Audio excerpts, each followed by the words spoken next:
Olá, seja muito bem-vindo, seja muito bem-vinda à sua hora semanal de estudos de glaucoma. Aqui você vai aprender como cuidar do seu paciente com glaucoma. Eu sou Samantha Vasques, oftalmologista especialista em glaucoma e catarata do Rio de Janeiro. E nessa aula a gente vai dar sequência para o nosso tema de cirurgia de catarata em pacientes com glaucoma.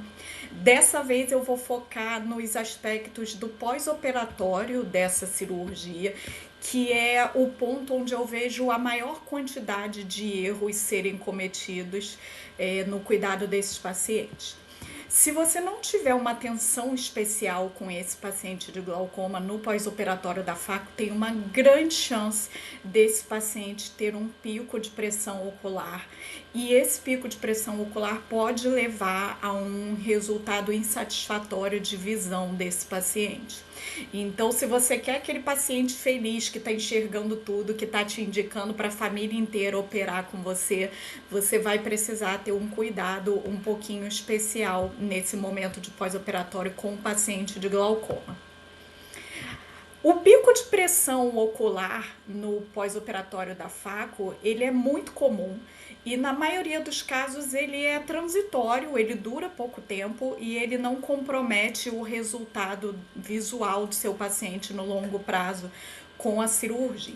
Mas no paciente com glaucoma, esse pico da pressão intraocular ele pode ser muito mais significativo e muito mais perigoso também em termos de resultado visual. Existem dois momentos que a gente precisa se preocupar com o aumento da pressão ocular. Um é no pós-operatório imediato, nas primeiras horas e primeiros dias após a cirurgia, e o outro momento é no pós-operatório um pouquinho mais tardio, e eu vou falar sobre as diferenças nessas duas abordagens. No pós-operatório imediato, a gente tem diversas causas que podem levar ao aumento da pressão intraocular, como o fato do paciente já ter um glaucoma pré-existente, isso aumenta o risco dele ter uma descompensação dessa pressão intraocular no pós-operatório. Os restos de viscoelástico na câmara anterior, então aquela metilcelulose que você não aspira muito bem, principalmente ali na região do ângulo, onde costuma ficar um pouquinho de viscoelástico retido, se você não buscar lavar especificamente aquela região. Aspirar o viscoelástico atrás da lente também ajuda bastante. Outra causa muito frequente é a inflamação intraocular. Toda cirurgia vai gerar um resultado inflamatório, apesar da FACO ser uma cirurgia bem pouco inflamatória, mas ainda assim esse paciente vai ter algum grau de inflamação intraocular que pode levar a um pico da pressão. A cirurgia extracapsular ela também tem mais chances de aumento da pressão ocular no pós-operatório do que a FACO por conta de maior manipulação cirúrgica. Pelo mesmo motivo, o cirurgião inexperiente também, o cirurgião que tem menos experiência, ele vai ter um tempo cirúrgico mais prolongado, uma maior manipulação de entra e sai na incisão, de esbarrar na íris, que vai gerar um maior trauma tecidual e uma maior resposta inflamatória. Então, o trauma tecidual excessivo, aquela cirurgia que a pupila não dilata muito bem e aí você ficou manipulando a íris, aquele paciente que tem a íris flácida e você lesionou, então esse trauma tecidual, essa liberação de pigmento iriano, todos esses são fatores que levam ao aumento da pressão intraocular no pós-operatório imediato. Além disso, a perda vítrea, se foi uma cirurgia complicada, a presença de restos corticais que vão também levar a uma reação inflamatória nesse olho, e se ocorrer um enfema, isso também tende a aumentar a pressão ocular.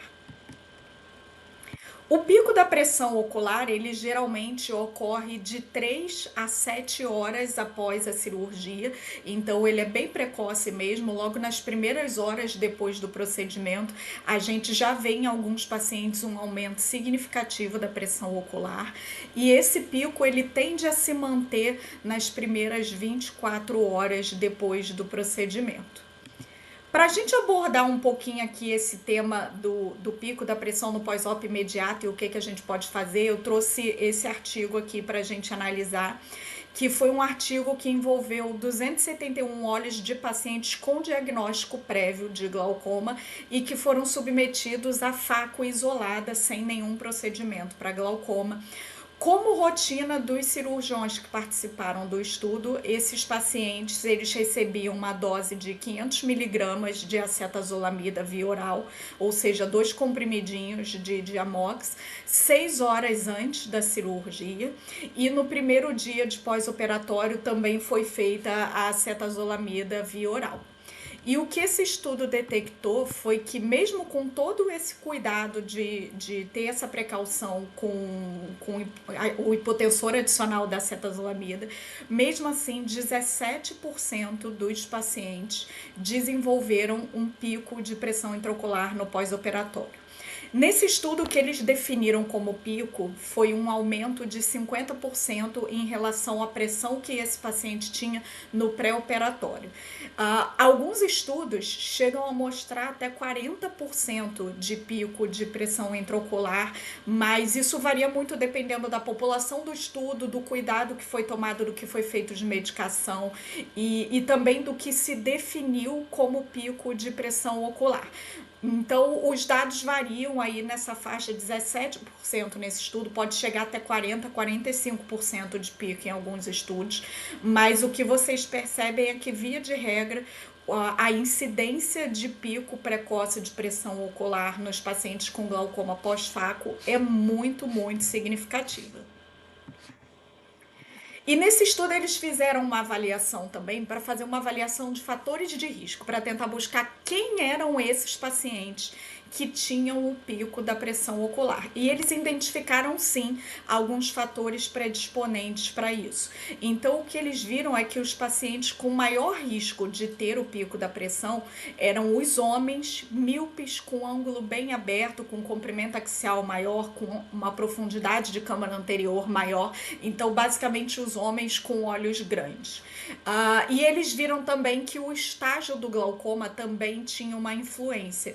Eles viram isso através do número de medicação, eles viram que os pacientes que usavam mais colírio, eles tinham mais tendência a ter um pico de pressão, dando a entender de que, se aquele glaucoma já não era muito bem controlado antes, a tendência de piorar no pós-op é maior. E eles também usaram um referencial da trabeculoplastia. O que eles viram no estudo é que os pacientes que já tinham sido submetidos à trabeculoplastia, eles tinham maior chance de ter um pico também. Mas aqui provavelmente tem um viés envolvido, e o próprio autor cita isso no estudo, de que os pacientes que eles submetiam à trabeculoplastia eram os glaucomas mais de moderado para avançado. Então, muito provavelmente aí tem um viés de que não é a trabeculoplastia em si que está causando esse pico, mas sim o fato de esses pacientes que foram para a trabeculoplastia serem pacientes de mais difícil controle. E isso aparece também na análise do campo visual. Os pacientes que tinham maior alteração no MD, ou seja, os glaucomas mais avançados, eles tinham também picos de pressão. Eles viram que não houve diferença significativa em termos de raça, de diagnóstico de qual tipo de glaucoma esse paciente apresentava. E nesse caso desse estudo, não houve diferença em termos de técnica cirúrgica entre os cirurgiões. Então, resumindo, se você tem um paciente que já tem glaucoma, principalmente se já for um glaucoma um pouco mais avançado, usando uma quantidade significativa de colírios, se esse paciente é homem e míope, ele tem uma chance muito grande de ter um pico de pressão intraocular significativo no pós-operatório da faco. E aí, o que você vai fazer? Você vai tomar alguns cuidados para prevenir isso. É claro que você deve fazer isso com todos os seus pacientes, principalmente os seus pacientes de glaucoma, principalmente esses que você viu que caíram dentro desses fatores de risco para o pico de pressão ocular. Então, cuidados que a gente deve ter: uma aspiração muito cautelosa do viscoelástico. Então, o que você pode fazer é dar uma lavada com a cânula ali no ângulo para tirar qualquer resquício. Sabe, no final da cirurgia que você já aspirou, quando você vai selar a incisão, aparece um monte de viscoelástico? Então, aquilo ali estava tudo no ângulo. Você tem que lavar e tirar para poder ter uma lavagem bem cautelosa desse viscoelástico. Aspirar embaixo da lente sempre que possível ajuda também. Então, seja chato nessa hora de aspirar o viscoelástico, porque é uma das causas mais comuns desse pico hipertensivo. Outra questão muito importante é manter os hipotensores tópicos que o paciente já usa. Isso é uma dúvida que o paciente tem e que, se você não abordar diretamente, ele não vai pingar o colírio dele. Então é uma coisa que eu sempre digo para os meus pacientes: olha, mesmo no dia da cirurgia, antes de sair de casa, pinga a gotinha da manhã do seu colírio e depois, à noite, pinga os colírios do pós-operatório e mais os colírios de glaucoma junto. Se você só dá uma receita de pós-operatório e você não fala absolutamente nada do colírio do glaucoma, a conclusão automática desse paciente vai ser que não é para pingar o colírio do glaucoma, e aí na hora que ele mais precisa do colírio, ele vai estar sem. Isso que eu tô falando vale inclusive para os colírios de prostaglandina, tá? Eu não suspendo prostaglandina em paciente de pós-operatório de faco em que a cirurgia foi redonda, bonitinha, sem complicações. E pelo que eu converso com outros colegas especialistas em glaucoma, eu nunca vi um especialista em glaucoma que suspende prostaglandina em pós-operatório de faco sem complicação, tá? Então, essa é uma conduta que eu vejo muitos oftalmologistas gerais, especialistas em catarata, tomarem, e que o pessoal do glaucoma não faz, porque não vamos suspender o colírio na hora que o paciente mais precisa dele. Ah, Samanta, mas a prostaglandina é pró-inflamatória. Poxa, gente, a faco é uma cirurgia que manipula tão pouco o olho, que inflama tão pouco. Se você vê esses pacientes no D0, D1, D3, você vai ver que no terceiro dia de pós-operatório, esses pacientes já não têm mais reação inflamatória visível, eles já estão com uma visão muito boa. Puxa, eu tenho muito paciente que com 3 dias de faco já está dirigindo, feliz da vida, sem óculos. Então não tem porquê a gente correr o risco de ter um pico de pressão ocular e uma perda visual significativa por conta de um risco inflamatório que é muito pequeno, tá? É claro que, assim, se é uma cirurgia complicada, se você tá vendo que tá lá, poxa, eu já tô aqui com esse paciente com 7 dias de pós-operatório e o olho ainda está inflamado, de repente vale a pena você pensar em manter um Diamox por mais tempo e tirar essa prostaglandina. Mas numa cirurgia que tá tudo bem e que a melhora da reação inflamatória tá evoluindo de acordo com o esperado, não tem por que tirar a proteção da nossa droga mais eficiente desse paciente, tá? Outra coisa que você pode fazer é fazer no pré-operatório o manitol ou a acetazolamida. Isso já ali poucas horas antes da cirurgia. Nesse estudo que eu mostrei, eles faziam 2 comprimidos de acetazolamida 6 horas antes. Não é a minha rotina. No momento ali do pré-operatório, a minha rotina é manitol, porque eu acho que facilita a vida do paciente, o efeito é mais rápido, vai ter ali uma curva de efeito de horas, que é o que eu preciso de tempo. E aí no pós-op, sim, eu mantenho a acetazolamida oral. No estudo, a acetazolamida foi feita nas primeiras 24 horas. Eu sou um pouco mais cautelosa, até porque eu tenho muitos pacientes de glaucoma um pouco mais avançado. Então, na minha rotina, os pacientes com glaucoma, eu faço acetazolamida durante a primeira semana inteira do pós-operatório. E outro ponto muito importante, e que é uma coisa que eu faço há anos e que eu gosto muito, é de fazer a revisão de pós-operatório no mesmo dia da cirurgia. Então, a maioria dos colegas que eu vejo operam num dia e fazem a revisão no D1, no dia seguinte. Eu gosto de fazer a revisão no D0, tá?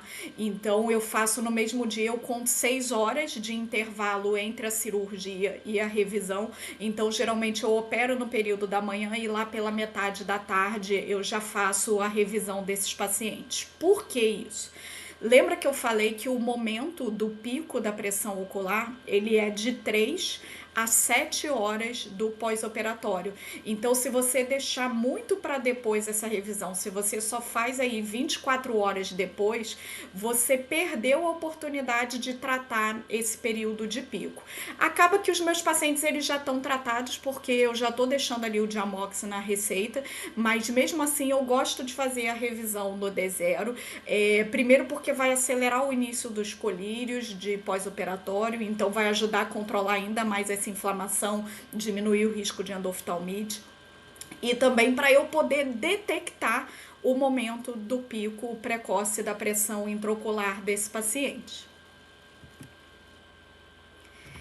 E se aconteceu o pico, tá bom, fiz tudo bonitinho, tomei todas as medidas preventivas, avaliei o risco, mas não adiantou. Mesmo assim, o meu paciente se apresentou no pós-operatório precoce com um pico de pressão ocular. A conduta, inicialmente, ela pode ser a descompressão da câmara anterior. Como é que a gente faz isso? No consultório, agulhinha estéreo, você faz uma compressãozinha ali do lado da incisão do seu side port, você vai drenar um pouco de humor aquoso e isso vai descomprimir, então vai aliviar ali aquele pico de pressão por resto de viscoelástico, por excesso de hidratação da incisão mesmo. Agora, essa descompressão, ela é uma medida temporária, então não adianta você fazer só isso, você precisa ter alguma coisa de colírio ou via oral de hipotensor para manter para esse paciente, porque esse olho vai continuar produzindo humor aquoso, então esse efeito da descompressão ele vai passar em poucas horas, então você precisa proteger o paciente enquanto houver o risco do pico. Então, descompressão da câmara anterior associado com o hipotensor tópico e o uso de acetazolamida via oral, e aí você vai avaliar o tempo de acordo com a resposta desse paciente. Agora, no pós-operatório tardio, naquele paciente que já operou aí há algumas semanas, as causas do pico hipertensivo elas vão ser um pouquinho diferentes. Então, nesses pacientes, a gente vai pensar em duas causas principalmente. A gente vai pensar em excesso de corticoide, causando um glaucoma cortisônico, e a gente vai pensar em uma inflamação ocular que não foi resolvida no pós-operatório mais precoce.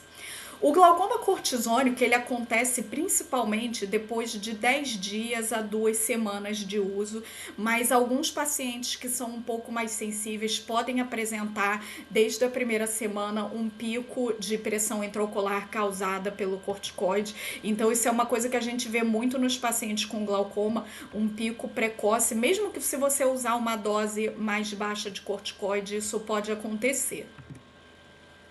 O corticoide, ele tem um efeito colateral na malha trabecular e o que ele vai fazer é mudar a conformação daquela malha trabecular de uma maneira que isso vai aumentar a resistência ao fluxo de drenagem de humor aquoso por essa via trabecular, levando a um aumento da pressão ocular. Então ele vai levar a uma mudança de expressão de algumas enzimas ali no trabeculado que vão modificar a conformação proteica daquela estrutura. Como é que eu faço o meu regime pós-operatório, focando principalmente no corticoide, mas eu vou acabar passando tudo que eu uso aqui. Eu uso uma combinação fixa de uma quinolona de quarta geração, moxifloxacin, junto com dexametasona.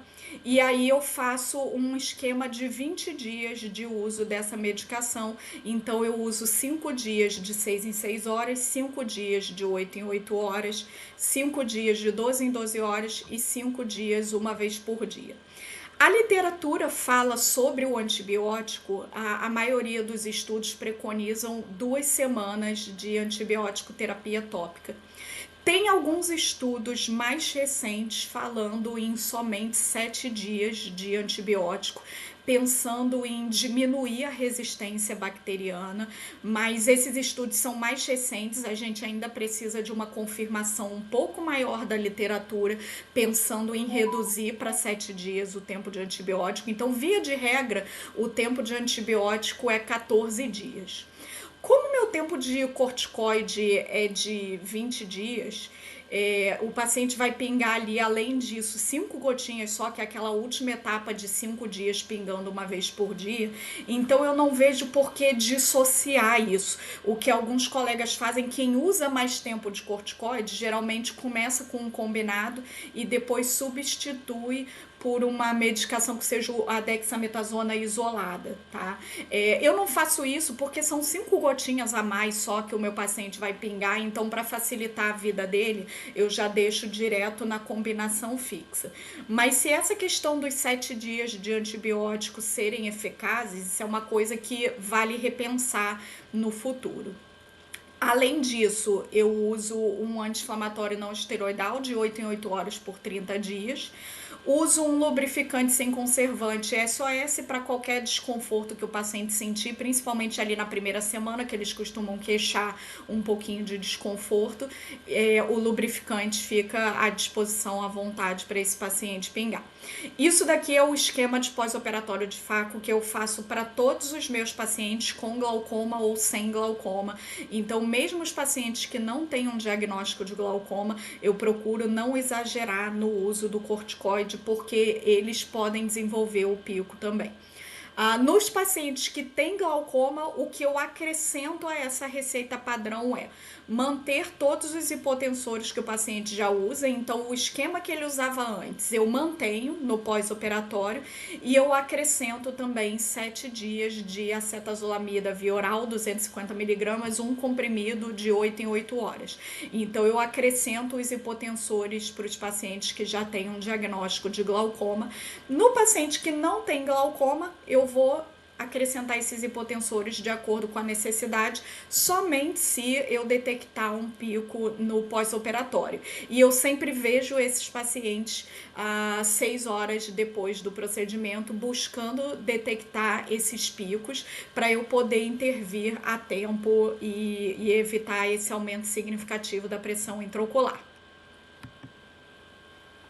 Se essa aula te ajudou, deixa a sua curtida aqui no vídeo, compartilha, manda naquele seu grupo do pessoal da residência. Não se esqueça de se inscrever aqui no Glaucoma Academy, que toda semana tem uma aula aqui focando em glaucoma para você. E a gente se vê na próxima semana para te ajudar a cuidar dos seus pacientes com glaucoma. Até lá!